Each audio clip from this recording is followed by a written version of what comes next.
चलिए एनीवे जो लोग आ गए हैं, गुड इवनिंग। कैसे हैं? अजीब सा लग रहा है। नींद ज्यादा आ रही है। नींद तो मौसम का बेटा प्रॉब्लम। दोपहर में खाना खा लो तब आती नहीं, बैठे बैठे नींद आ जाती है, क्लास में नींद आ जाती है। हाँ, इसकी कोई दवा नहीं, इसके लिए सिर्फ दुआएं की जा सकती है। ये अच्छी निशानी नहीं है। नींद देख बेटा, एक बार बड़ा क्लियर कट समझ लो। नींद आना पढ़ते वक्त या किसी भी वक्त में, कभी जाड़े के टाइम में अलग टाइम है या अलग ड्यूरेशन होता है जिसमें नींद ज़्यादा आती है, गर्मी में ज़्यादा है। ये सब कुछ ये सारे कंट्रोल केवल और केवल विल पावर से होते हैं। और जब आप अपने सामने एक तो रूम में अपने पढ़ाई के आवर्स लिखो कि आज मतलब हर दिन एक एवरेज इतने घंटे पढ़ने का सोचा है, और जब रोज पढ़ा करो तो देखा करो कि यार वो आवर्स तुमसे कंप्लीट हो रहे हैं या नहीं हो रहे हैं। और देखो, ये जो बातें मैं कहता हूँ ये हर आदमी पे एप्लीकेबल हो और वो आप इक्वली इसका बेनिफिट पाओ, आसान नहीं है। ये उन्हीं को बेनिफिट होता है जिनके अंदर थोड़ा सा एक जुनून होता है। बगैर जुनून के तो बेटा बहुत सारा बच्चा है जो बगैर जुनून के पढ़ता है, तो इसलिए वो फिर उसके लिए कॉम्पिटिशन निकालना मुश्किल भी होता है। तो भैया तुम्हें एक जुनून तो रखना पड़ेगा कि भैया ये नींद वींद जो है ये तुम्हें आ रही है, तुम ध्यान रखो। और बच्चों को आ रही है लेकिन वो कंट्रोल कर ले रहे हैं, तो तुम्हें कंट्रोल करना पड़ेगा। सबको आती है, कमिटमेंट करो तभी होगा। और फिर भी कोई शेयर करना चाहे, हाँ चाय को कहते हैं कि चाय पी लो। देखो मेरा ये मानना है, नींद एक सीक्वेंस का पार्ट होता है। अगर नींद आए उस समय बाई चांस वो नींद वाला सीक्वेंस टूट जाए तो चाय से क्यों टूटता है? 4-5 मिनट चाय पियोगे, इधर उधर करोगे, खुद बनाओ करोगे तो नींद अपने आप ही चली जाती। तो वो प्रक्रिया को तोड़ दो।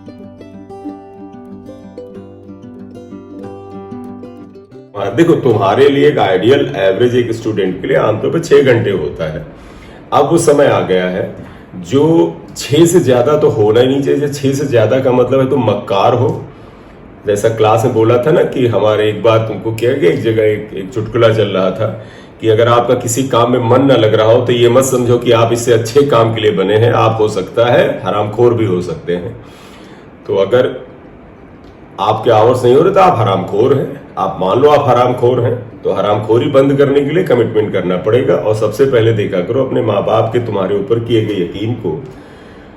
और जिन लोगों ने पिछले 6 महीने थोड़ी बहुत मेहनत की, उन्हें लगता है कि सर हमने पहले तो पढ़ाई की है, मैंने पिछले 6 महीने तो पढ़ा है, अब नजदीक आ रहा तो थोड़ा डर लग रहा है, कभी कभी आवर्स कम हो जाते हैं, थोड़ी नींद आती है, तो तुम यही सोच लिया करो यार इतने महीने इतना मेहनत किया है, लगे हाँ 2.5 महीने और सही, तो 2.5 महीने और मेहनत कर लोगे तो चीजें वैसी हो जाएंगी जैसे तुम्हारे लिए होनी चाहिए। Anyway, good evening again. We are going to start the rest part of this chapter and I think ये हमारा था बाइंडिंग एनर्जी कर्व। एक चीज बताइएगा, बाइंडिंग एनर्जी क्या था? Binding energy was energy. यहां पर हम इसको पहले हम लिख दें, तो पहले हम बात ये 1 मिनट इसको मैं इसलिए कंप्लीट कर देता हूं क्योंकि कुछ लोग नहीं रहे होंगे। तो देखिएगा बाइंडिंग एनर्जी क्या होता है। बाइंडिंग एनर्जी जो था, अगर मैं बीई से लिखूं, it was energy equivalent to mass defect. तो ये था एनर्जी, आपके पास लिखा है तो ना लिखिएगा, equivalent to the mass defect. Mass defect के इक्विवेलेंट एनर्जी था। तो इसका मतलब बाइंडिंग एनर्जी ये था delta M into C square. अगर ये लिखोगे तो तुम्हारा आंसर जूल में आ रहा था, जूल में। और उस केस में निश्चित रूप से बेटा जब आंसर जूल में आएगा जो कि एनर्जी का एसआई यूनिट है, तो डेल्टा एम और सी सभी को एसआई यूनिट में होना चाहिए। और SI unit kilogram, metre, second वगैरह वगैरह होती हैं। लेकिन बाइंडिंग एनर्जी में आप डेल्टा एम इंटू 931.5 रखते हैं तो एमईवी में आएगा। ये फार्मूला आप उस समय इस्तेमाल करेंगे जब डेल्टा एम की वैल्यू जो है एएमयू में यानी एटॉमिक मास यूनिट में दिया गया हो। राइट? या बाइंडिंग एनर्जी पर न्यूक्लियन, नाम से ही क्लियर है बेटा। इसका मतलब ये होता है binding energy upon number of nucleons. और न्यूक्लियॉन्स क्या होता है? मास नंबर। मास नंबर में प्रोटॉन्स और न्यूट्रॉन्स सारा आता है। तो whenever you have to find out binding energy per nucleon, तो आप क्या करेंगे, टोटल बाइंडिंग एनर्जी में नंबर ऑफ न्यूक्लियॉन्स यानी प्रोटॉन और न्यूट्रॉन्स का जो टोटल होता है, जिसे मास नंबर भी कहते हैं, उससे डिवाइड कर देंगे, ये आ जाएगा। तुम कहोगे सर इतनी आवश्यकता क्या पड़ी इस टर्म को इंट्रोड्यूस करने की? इस टर्म को इंट्रोड्यूस करने की आवश्यकता पड़ी, बड़े ध्यान से सुनिएगा। जिस सब्सटेंस के लिए, जिस एलिमेंट के लिए बाइंडिंग एनर्जी ज्यादा होगी वो स्टेबल होगा या अनस्टेबल होगा नहीं कहा जा सकता, लेकिन जिस सब्सटेंस या एलिमेंट के लिए बाइंडिंग एनर्जी पर न्यूक्लियॉन ज्यादा होगा वो सब्सटेंस या उसका न्यूक्लियस, उसके एटम का न्यूक्लियस ज्यादा स्टेबल होता है। तो जो न्यूक्लियस या जिन एलिमेंट्स के न्यूक्लियस ज्यादा स्टेबल होते हैं उनकी बाइंडिंग एनर्जी पर न्यूक्लियॉन ज्यादा होता है। I am repeating, if binding energy is more, it doesn't mean it is more stable nucleus, but if the binding energy per nucleon is more, it means that nucleus is more stable. Is this clear? ठीक है, तो हम यही लिख रहे हैं, if binding energy per nucleon is more, then nucleus is more stable, right? और जिनके लिए कम होता है वो लेस स्टेबल होते हैं। तो पता है बेटा, जो न्यूक्लियस लेस स्टेबल होते हैं वो टूट जाते हैं आसानी से, और न्यूक्लियस के टूटने की एक नेचुरल प्रक्रिया होता है जिसे रेडियो एक्टिविटी भी कहते हैं। रेडियो एक्टिविटी में न्यूक्लियस से अपने आप ही अल्फा बीटा पार्टिकल्स और गामा रेडिएशंस एमिट होते हैं, तो उसे नेचुरल न्यूक्लियर डिसइंटीग्रेशन कहते हैं।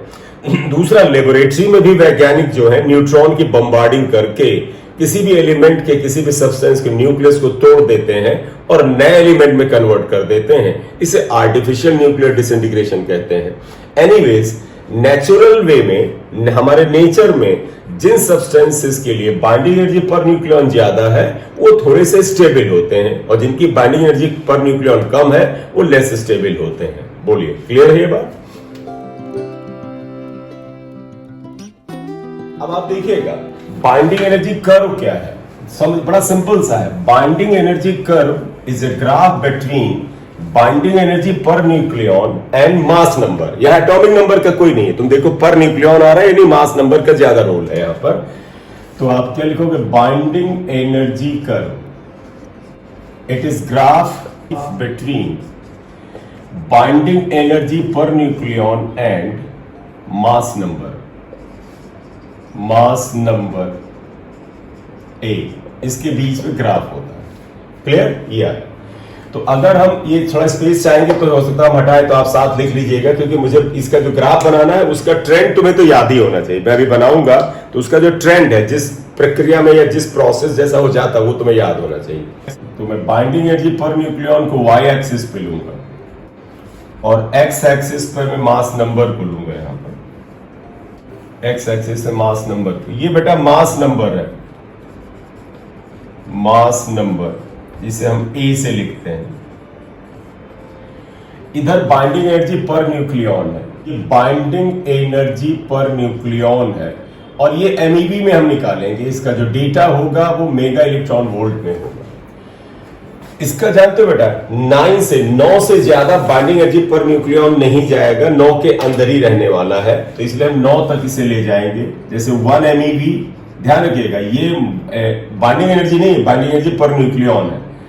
2 ले लीजिएगा, 3 थोड़ा कम कर लेते हैं क्योंकि ज्यादातर एलिमेंट्स ऊपर वाले हिस्से में ही आ जाते हैं। 1 2 3 4 5 6 7 8 और ये 9 आ जाता है।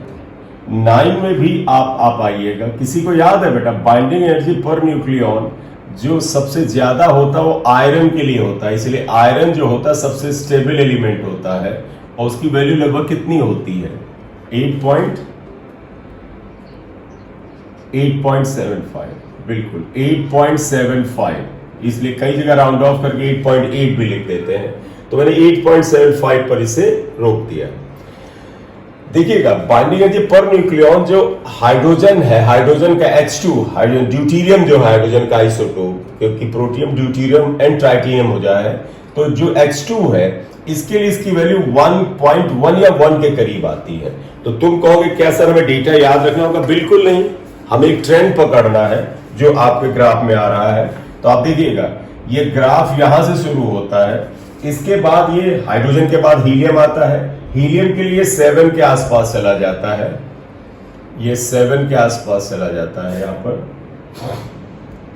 थोड़ा सा 7 के आसपास। मैं डेटा पे बिल्कुल नहीं जा रहा हूं, मैं केवल ट्रेंड जा रहा हूं। अब ट्रेंड में थोड़ा बहुत तो पैटर्न पकड़ेंगे, ये जाता है। हीलियम के लिए थोड़ा सा ज्यादा होता है, फिर एकदम से लिथियम के लिए कम हो जाता है, ये लिथियम के लिए हम लिख लेंगे। फिर लिथियम के कम होने के बाद फिर ये उठता है। आप कहो क्या सर याद रखेंगे? नहीं बेटा, तुम ऐसे पीक्स बना देना। फिर ये थोड़ा सा कम होता है और फिर ये जाता है, ये जैसे ये गया और फिर ये थोड़ा सा कम हुआ और उसके बाद ये ऐसे जाता है। अब यहां पर मास नंबर मैं लूंगा, ध्यान रखिएगा। जैसे मैंने ये ले लिया 20, ये आ गया 40, ये हो गया 60, 60 के बीच में 50 और 56 जो था binding energy per nucleon iron के लिए है, तो इसके लिए मैं सबसे ज्यादा ही बनाऊंगा। किसी का माइक ऑन है?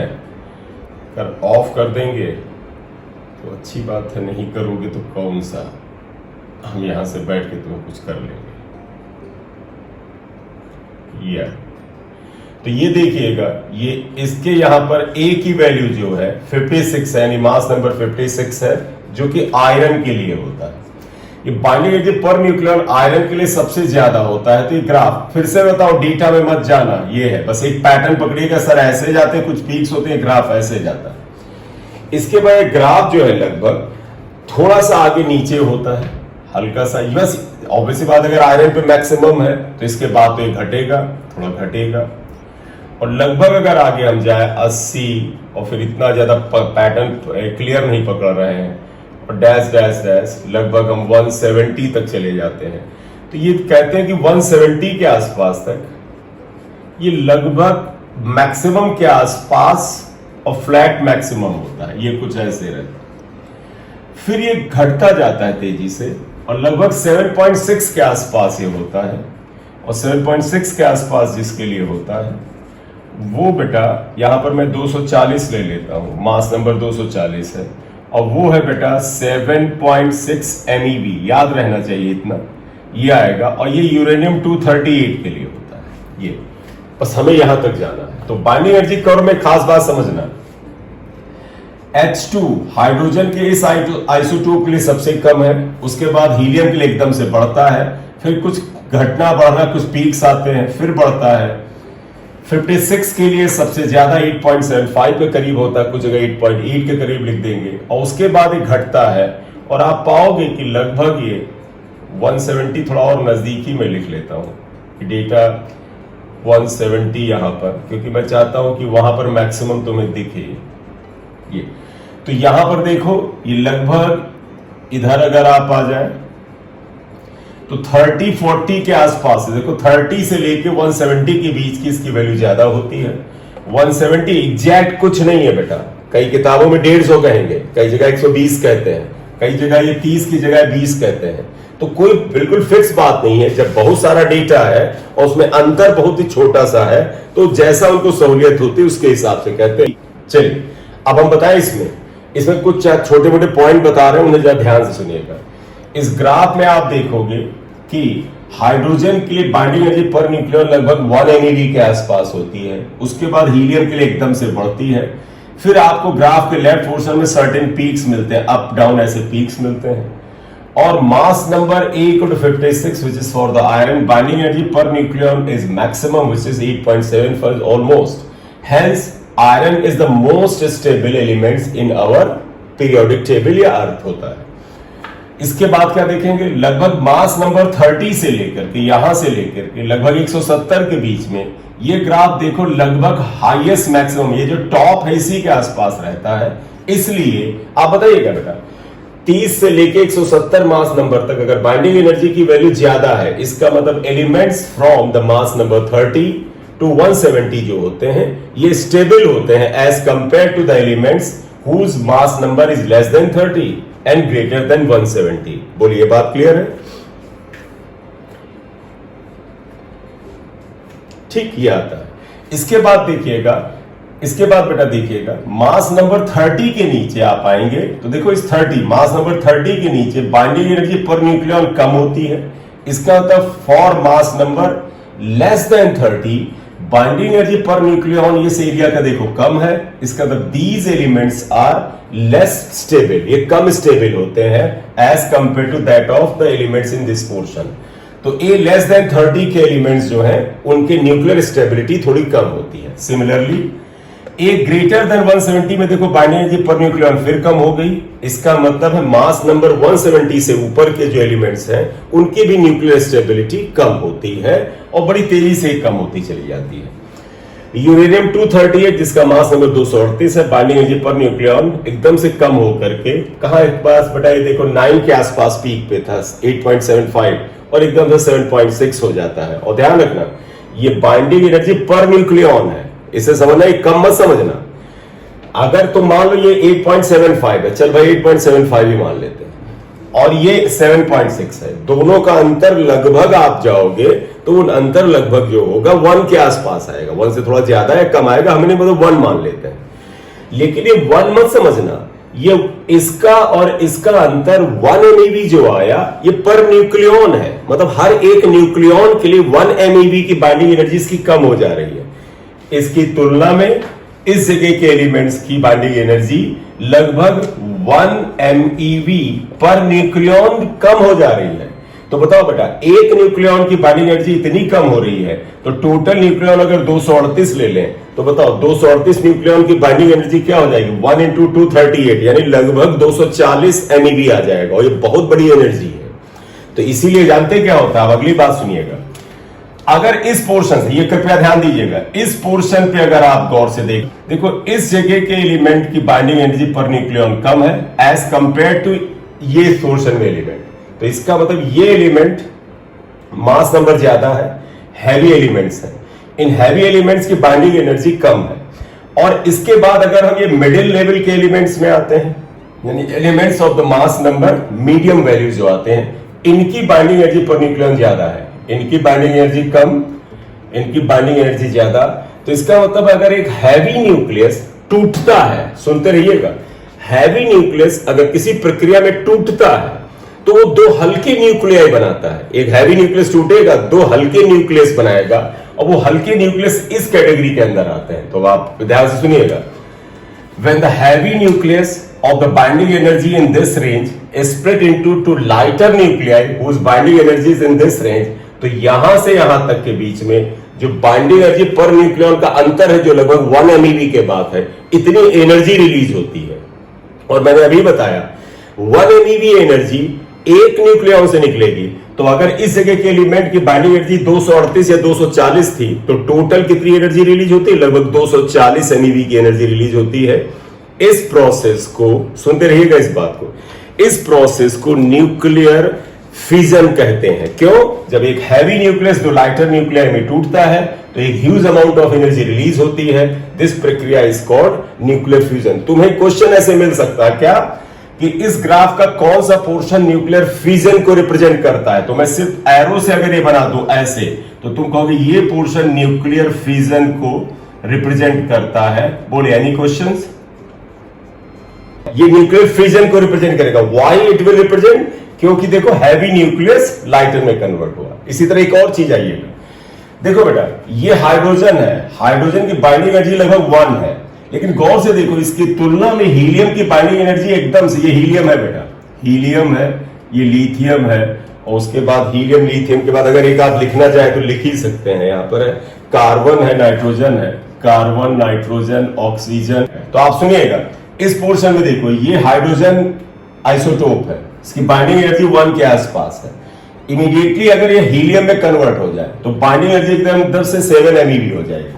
तो इसके और इसके बीच में लगभग 7 - 1 6 MeV पर न्यूक्लियन का अंतर आता है। तो इसलिए अगर हाइड्रोजन जैसे 2 हल्के न्यूक्लियस आपस में कंबाइन करें और वो हीलियम जैसा जो हैवी अपने कंपैरेटिवली बड़ा न्यूक्लियस बनाए, हैवी न्यूक्लियस बनाए, तो इसे न्यूक्लियर फ्यूजन कहते हैं, न्यूक्लियस का जुड़ जाना। और इस प्रक्रिया में न्यूक्लियर फ्यूजन से भी ज्यादा एनर्जी रिलीज होती है। तो अगर आपसे पूछा जाए कौन सा पोर्शन न्यूक्लियर फ्यूजन को बताता है तो ये पोर्शन न्यूक्लियर फ्यूजन को बताता है। बोलिए क्लियर? आपको इतनी बात, अच्छा डायग्राम बना लिया सबने? जल्दी बना लो बेटा ये स्क्रीनशॉट। मास नंबर 30 से लेके 170 के बीच की बाइंडिंग एनर्जी पर न्यूक्लियन ज्यादा है। आयरन के लिए 8.75 है और यूरेनियम 238 के लिए 7.6 है। ये डेटा दिया है और इन्होंने कंक्लूजन नहीं बताया है। इसका अर्थ ये हुआ कि इस कैटेगरी के यानी A=30 से लेके 170 के बीच के एलिमेंट कंपैरेटिवली क्या होते हैं, स्ट्रॉन्गर न्यूक्लियस रखते हैं। बोलिए क्लियर बात? मैं लिखा नहीं रहा हूं, उसने बोल दिया, वहीं पे कर रहा हूं। चले आगे।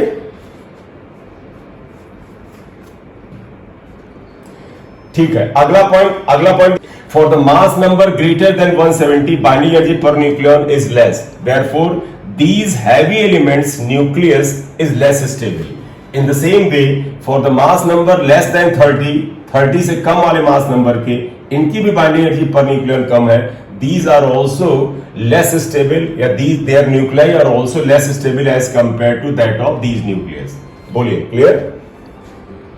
देखो for A less than 30 के बीच में अगर गौर से देखो बाइंडिंग एनर्जी पर न्यूक्लियन जो है वो कम है तो ये लेस स्टेबल है। But for A less than 30 there are certain peaks. देखो यहां पर कुछ पीक्स मिलते हैं जो हीलियम, कार्बन और ऑक्सीजन जैसे एलिमेंट्स के लिए मिलते हैं।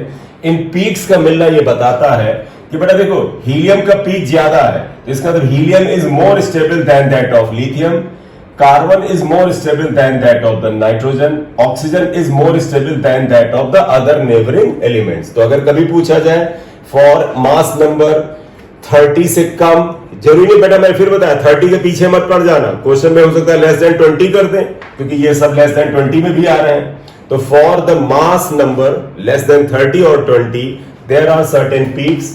It tells us that elements at these peaks are more stable या their nuclei are more stable as compared to the neighboring element। बोलिए क्लियर?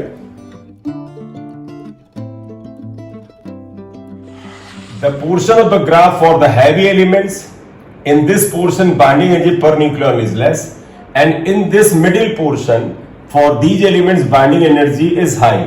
तो whenever a heavy nucleus of mass number of about 238 240 breaks into some lighter nuclei, then a huge amount of energy is released. It is called splitting up of a heavy nucleus into lighter nuclei and this is also known as nuclear fission। तो तुम्हें nuclear fission तो बेटा कक्षा 8 में भी पढ़ाया जाता है, लेकिन इस ग्राफ में तुम्हें पता होना चाहिए इस पोर्शन में nuclear fission रिएक्शन आपको दिख रही है। In the same way, in this portion of the graph, binding energy per nucleon of this portion is less and the elements of this portion is more। इसका मतलब अगर इस तरह के लाइटर न्यूक्लियाई आपस में कंबाइन करें या फ्यूज करें तो हैवी न्यूक्लियस बनता है। इस प्रोसेस को न्यूक्लियर फ्यूजन कहते हैं और इसमें यहां की और यहां की एनर्जी के डिफरेंस के बराबर की एनर्जी रिलीज होती है, which is too much energy. अब मैं एग्जाम्पल कुछ बता दूं। न्यूक्लियर फ्यूजन का बेस्ट एग्जाम्पल जो है वो न्यूक्लियर रिएक्टर है जो पीसफुल वर्क में यूज होता है। न्यूक्लियर रिएक्टर से जो बेटा एनर्जी क्रिएट की जाती है वो न्यूक्लियर फ्यूजन से की जाती है, ये पीसफुल काम में आता है। और न्यूक्लियर फ्यूजन रिएक्शन से ही डिस्ट्रॉइंग ह्यूमैनिटी के लिए खतरनाक जो होती है एनर्जी का, इस एनर्जी का इस्तेमाल वो एटम बॉम्ब है। तो atom bomb is made by the process of nuclear fusion और उसमें भी बड़ी एनर्जी रिलीज होती है लेकिन वो ह्यूमैनिटी के लिए बहुत ही डिस्ट्रॉइंग होती है। तो न्यूक्लियर फ्यूजन के दो हमने एग्जाम्पल दिए। एटम बॉम्ब डिस्ट्रॉइंग है, बहुत ही खतरनाक है। न्यूक्लियर रिएक्टर पीसफुल वर्क के लिए है। न्यूक्लियर फ्यूजन रिएक्शन में आ जाइए।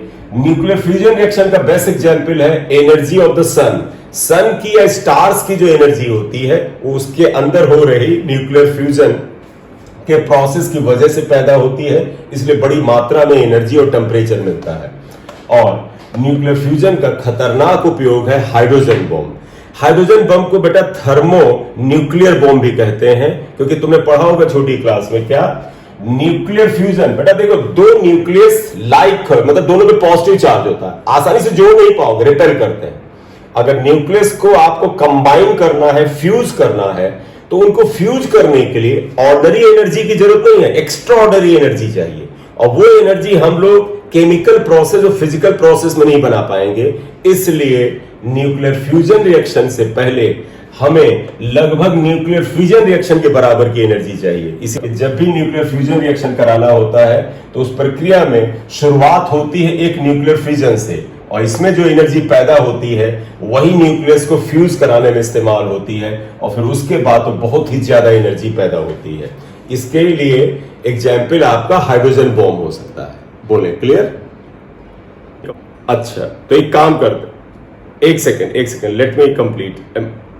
आवाज सबको गड़बड़ आ रही तो मैं ओके। अरे यार चल बेटा ऐसा नहीं, एक सेकंड हो, रुक जा बेटा, ब्लूटूथ का कुछ हो। मैं ऐसा करता हूं, ये एक बार रिज्वाइन कर लूंगा, मैं रिज्वाइन कर। और चल तुम झूठ भी बोलते हो बेटा। चलो अब आ रही है। अब हो सकता है सिग्नल कमजोर हो, कुछ भी हो सकता है।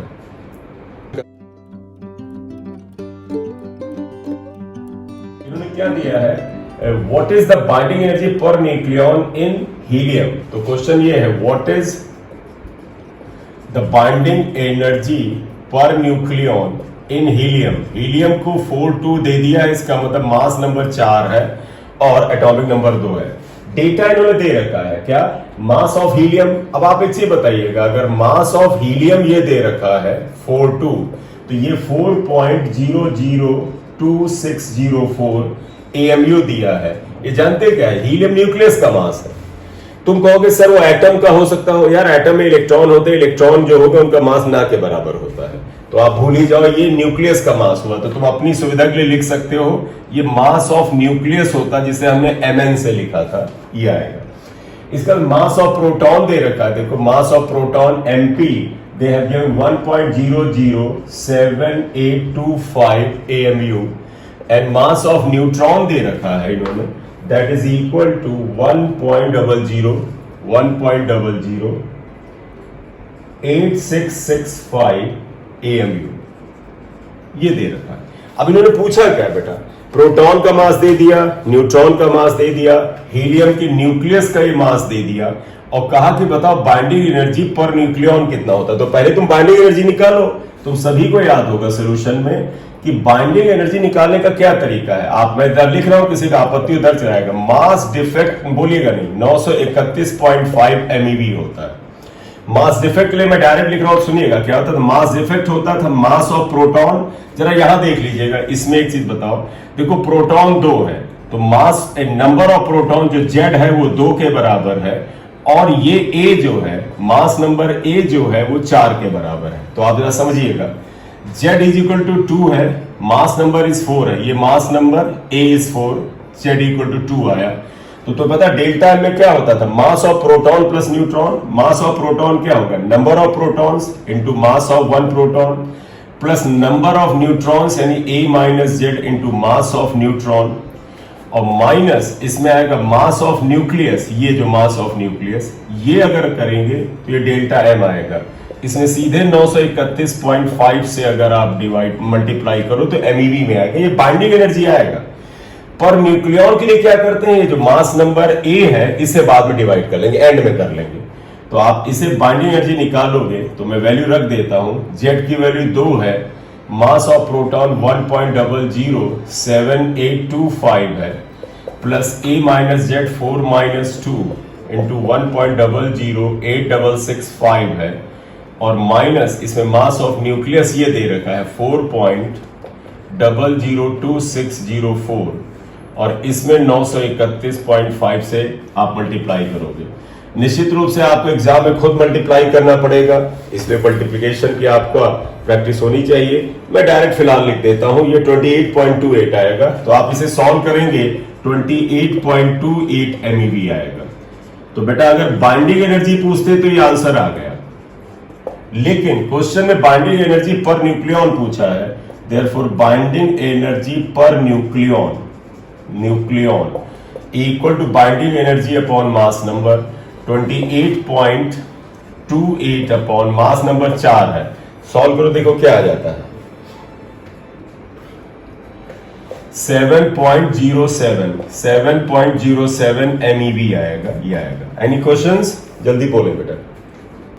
जल्दी लिखिएगा, इसे लिखिएगा, क्योंकि तुम में से कुछ लोग जो होते हैं सोल्यूशन जो सॉल्व एग्जाम्पल होते हैं उनको भी कुछ तो कॉपी करते हैं, वही मुझे बुरा लगता है कि कॉपी करते हैं, कुछ तो सॉल्व एग्जाम्पल को देखते हैं और ऐसे सवाल क्यों पढ़ेंगे, ये किया आ गया, बस हो गया सवाल। तो ये तो बड़े खतरनाक प्राणी होंगे। तो how much energy is required to separate. अब देखो लैंग्वेज बदल दे रहे हैं, क्या बोल दे रहे हैं, पहला पार्ट दिया है how much energy is required to separate a typical nucleus। 10 का मास नंबर 120 दिया है कि 150, 120 दिया है, तो 10 है ये, 120 एंड 50, ये बेटा मास नंबर हो गया, ये एटॉमिक नंबर, ये Z हो गया, ये A हो गया। 10 इंटू इट्स कॉन्स्टिट्यूएंट न्यूक्लियस, मतलब जब ये टूटेगा तो कुछ नए न्यूक्लियस में बदलेगा, इंटू इट्स कॉन्स्टिट्यूएंट न्यूक्लियस या न्यूक्लियाई। मास ऑफ 10 119.90 2199 U या AMU एक ही बात होती है, इसे यूनिफाइड एटॉमिक मास यूनिट्स लिखते हैं और या AMU, तो सिंबल दोनों सिमिलर है। दूसरा मास ऑफ, देखो ये दिया है MH दिया है, MH का मतलब जानते हैं क्या होगा, NH1, ये प्रोटॉन है, ये प्रोटॉन का मास दे रखा है, तो this is the mass of proton 1.00787825 unified atomic mass unit. Mass of neutron is given 10, तो पता न्यूट्रॉन का देखिए मास नंबर यहां 1 देते हैं, 4 जीरो होता है, that is equal to 1.008665 U। How much energy is required to separate a typical nucleus of 10 into its constituent nuclei, यानी ये टूटेगा और अपने कॉन्स्टिट्यूएंट न्यूक्लियस में टूटेगा, तो उसको तोड़ने के लिए, यानी 10 को तोड़ने के लिए कितनी एनर्जी की आवश्यकता है। तो आपको याद है बेटा 10 के न्यूक्लियस को जोड़ने में जितनी एनर्जी लगी थी उसको हमने बाइंडिंग एनर्जी कहा था, तोड़ने में बाइंडिंग एनर्जी के बराबर ही तो एनर्जी लगेगी बेटा, बोलो बेटा, है ना। तो ध्यान रखिएगा, अगर कहा जाए बाइंडिंग एनर्जी निकालो, वही मतलब है, कहा जाए 10 को उनके कॉन्स्टिट्यूएंट्स न्यूक्लियस में तोड़ने में कितनी एनर्जी, जितनी एनर्जी जोड़ने में लगती है उतनी एनर्जी तोड़ने में लगती है, लगेगी, ये हुआ तो आंसर। और सेकंड पार्ट में इन्होंने कहा था बाइंडिंग एनर्जी पर न्यूक्लियॉन निकालिए, 2 पार्ट है।